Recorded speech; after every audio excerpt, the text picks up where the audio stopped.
Motivation délicate.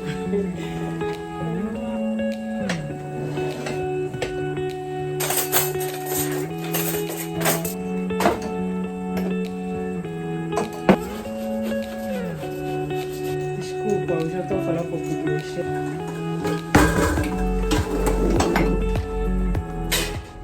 Já estão bem, família? Novo vídeo para as mães.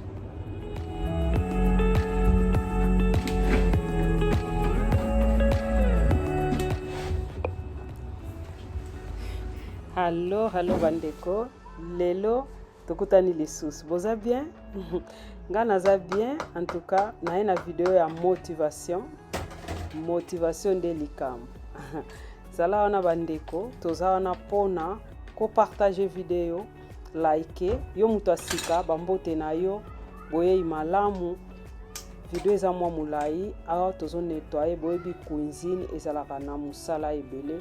Toko nettoyer bakwe nyonso système moko e mususu na ko nettoyer yango vite fait, mais on peut comprendre pour cuisine toujours ezala propre. Ba bisous na bino, je vous aime beaucoup. To landa vidéo bandeliti na suka. Na loba sala nyonso me motivation de likambo. Ba bisous. Awa na bandi eloko liboso na bandaki nanu fana ni karesho parce que na ofongola nini babenga ngo gilet moko tochaka na kati kopa libendo na bosa ni kombo na otonikela ngo resho. En tout cas elle nettoie karesho très bien tan resho na yo sali soki nini ye a nettoie kango kitoko. Tolandi video na biso.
Lexa cuisine j'espère ezalaka na musala ebele cuisine ezalaka na musala ebele je pense koleka ba partie nyonso ya ndako mpona nga parce que cuisine ezalaka ba place mosusu ozotiaka te metango okende kotala boye bebi ya mosusu esopanelaki eloko moto akipe kolongola yango te. Donc lelo naosala yango mwa nettoyage na nettoyaka yango ndenge nalobaka nazelaka te na bongisaka jour moko fixe te, il faut na sala nettoyage ya cuisine na pangusa na bimisa biloko na sala ka boy soki kaka ke na moni salite na ibisaka memi ba mpate na ngaso bo moni ka ko tie salite longola mbala moko kezala ke salite komi banzungu ba poussière ba biloko koi na kati ba salite koi partout. Il faut toujours qu'on nettoyer yango pona ko garder yango propre, ko garder yango toujours propre. Donc tozala wana courage mama, zwa motivation, lata courage wana ya ko nettoyer. Ce n'est pas facile, mais tozana choix tengana na fukami. Donc na ibisi bino pinko ezo sala musala moko kitoko, ozala même pas na idée. Donc na on nettoyer ba coin nyonso partout, bisika nyonso oyo emso yo koza na idée te menzo ka ba salite ezali. Yeah. Donc ilanda vidéo na biso emso se kopesa yo courage moko boye. Nga emso na nettoyer cuisine, yo okokende ko nettoyer eloko nyonso oyo moni na minute oyo. Et monsieur est en ordre de ou est en salité et tout. Donc, tolanda vidéo na biso kolexate, abonne-toi, partager. Merci pour na partage na yo. Merci pour na mutu oyo nyonso aza mutu asika et puis merci pour na bakinde konanga nyonso akala. En tout cas ba bisou na bino yango wana, en tout cas na linga bino et pour na bino nde ezopesanga makasi na ta la vidéo. En tout cas, tout la vidéo na biso et ça l'a toujours bien partagé. Tiens na story na yo, na WhatsApp na yo, même na Facebook na yo. Pourquoi pas partager afin que chaîne écho là pour na kopesa ndeko moko motivation, pour na kopesa ndeko moko musoye bate cuisine na monango akonettoyer ngo mokolo nini. Ba place a tchaka ba luto et si ekomi salité, ba luto désordre, banzungu place a tchaka désordre. Donc tindela ngo ndeko moko tchango na Facebook na yo, na story na yo, na TikTok na yo et ça là toujours bien. Yeah. En tout cas merci landa vidéo et puis kolexate landa vidéo. Merci.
toujours continuer qu'on nettoyer na sala ba nettoyage nini na on nettoyer et puis soki neti ba lutu boye soki za salité bala moko na sokola kango puis na pangosi et puis soki na moni ke non eza propre na tchepende na classe mbala moko neti ba lutu exemple ezala keloko moko eza ebandeli eza likolo donc système ezala mingi bien soki exemple fongoli tiroir pas le tiroir ba biloko neti ba lutu faut koluka kokanga yango soki exemple kata lipa to eloko moko boye mpona babiloko ya mike ekoya na kati te po biloko ekoyaka na kati yango esalaka ke salite ezala na kati comme bagarçon nayebisaka bango nini bongo boyebi kaka bana bazalaka kaka olobi lokola ezokota te me ezokota nango na bimisi yango sikoyo basalite veme eza mosusu okomona yango te me basalite eza na nettoye yango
Motivation de likambo.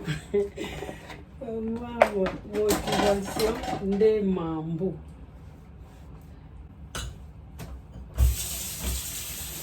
Somba mama chana ndako. Motivation de Zala teke kosimba te kuna kosimba te tika basimba besoin de motivation ça.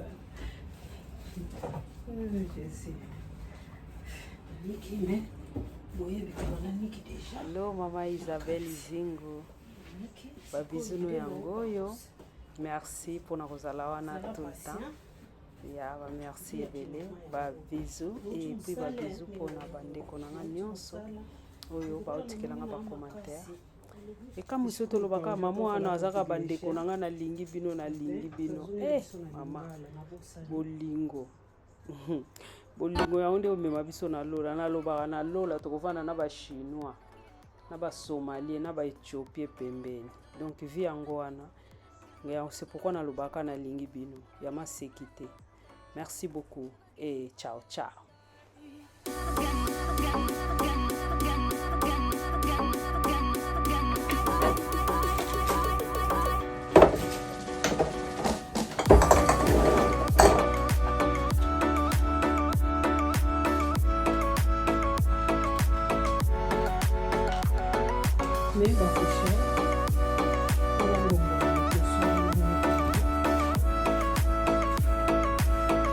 On a un budget plastique de sinon parce qu'il y a un bel bac à chaque minute. On va passer dans la lave pour voir la pied qui est dessous.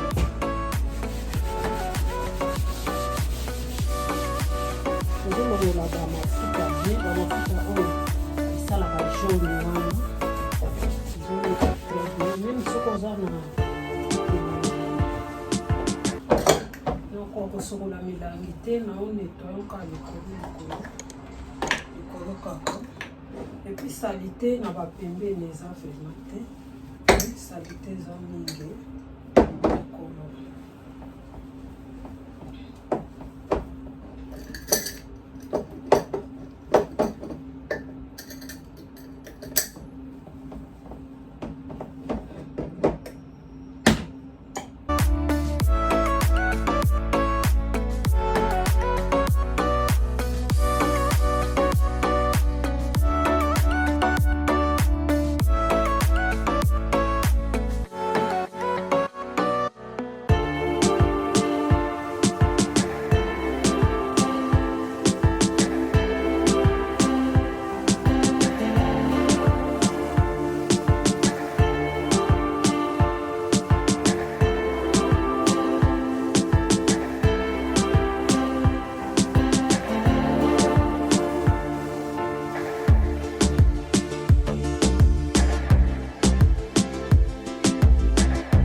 tokomi na suka ya video na biso. J'espère que emotive bino pesi bino makasi.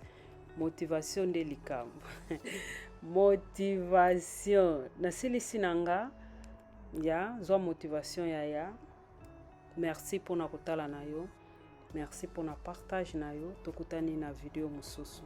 Ba bisous na organiser nyonso, everything look clean, yeah. En tout cas ba bisous, ba merci ebele, yeah. Então muito obrigado para a família e beijos. Se encontramos no outro vídeo. Beijo, beijo, beijo, beijo. Aqui é a mana Ana. Então a mãe em casa, quer dizer mom at home, mama na kachandako. Ba bisous, merci pour notre la vidéo. Ciao, ciao. Kobosa na te ko partager et ko liker, ko tikela nga commentaire. Ba bisous, ciao, ciao.